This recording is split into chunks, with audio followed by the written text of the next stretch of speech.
Assalamualaikum warahmatullahi wabarakatuh. Salam sejahtera untuk kita semua.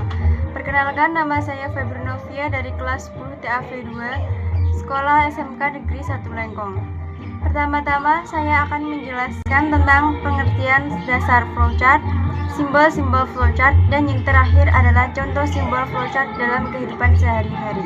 Pengertian dasar flowchart adalah bagian-bagian yang mempunyai arus yang menggambarkan langkah-langkah penyelesaian suatu masalah. Flowchart merupakan cara penyajian dari suatu algoritma.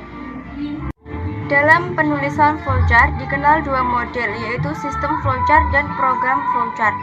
Sistem flowchart adalah bagian yang memperlihatkan urutan prosedur dan proses dari beberapa file dalam media tertentu.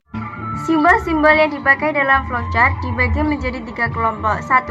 Flow direction symbol digunakan untuk menghubungkan simbol satu dengan yang lain, disebut juga connecting line. 2. Processing symbol menunjukkan jenis operasi pengolahan dalam suatu proses atau prosedur. 3. Input atau output symbol menunjukkan jenis peralatan yang digunakan sebagai media input atau output. Flow direction symbol, simbol arus atau flow, yaitu menyatakan jalannya arus suatu proses. Simbol communication link, yaitu menyatakan transmisi data dari satu lokasi ke lokasi lain. Simbol konektor berfungsi menyatakan sambungan dari proses ke proses lainnya dalam halaman yang sama. Simbol offline konektor menyatakan sambungan dari proses ke proses lainnya dalam halaman yang berbeda. Processing symbol, simbol proses, yaitu menyatakan suatu tindakan proses yang dilakukan oleh komputer. Simbol manual, yaitu menyatakan suatu tindakan proses yang tidak dilakukan oleh komputer. Simbol decision, yaitu menunjukkan suatu kondisi tertentu yang akan menghasilkan dua kemungkinan jawaban iya atau tidak.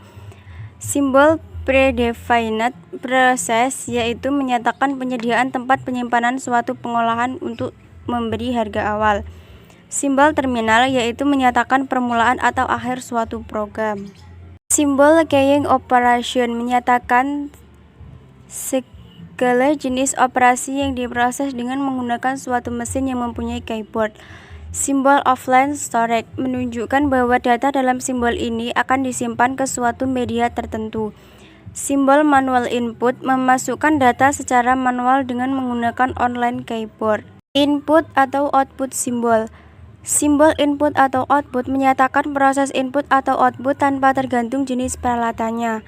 Simbol punch card menyatakan input berasal dari kartu atau output ditulis ke kartu. Simbol magnetic tape menyatakan input berasal dari pita magnetis atau output disimpan ke pita magnetis. Simbol disk storage menyatakan input berasal dari disk atau output disimpan ke disk. Simbol dokumen mencetak keluaran dalam bentuk dokumen melalui printer. Simbol display mencetak keluaran dalam layar monitor. Flowchart merupakan gambar atau bagian yang memperlihatkan urutan dan hubungan antar proses beserta instruksinya. Gambaran ini dinyatakan dengan simbol. Demikian presentasi mengenai simbol flowchart yang bisa saya sampaikan. Saya mohon maaf apabila ada tutur kata yang kurang berkenan. Tentunya masih banyak kekurangan dan kelemahannya karena terbatasnya pengetahuan. Terima kasih dan wassalamualaikum warahmatullahi wabarakatuh.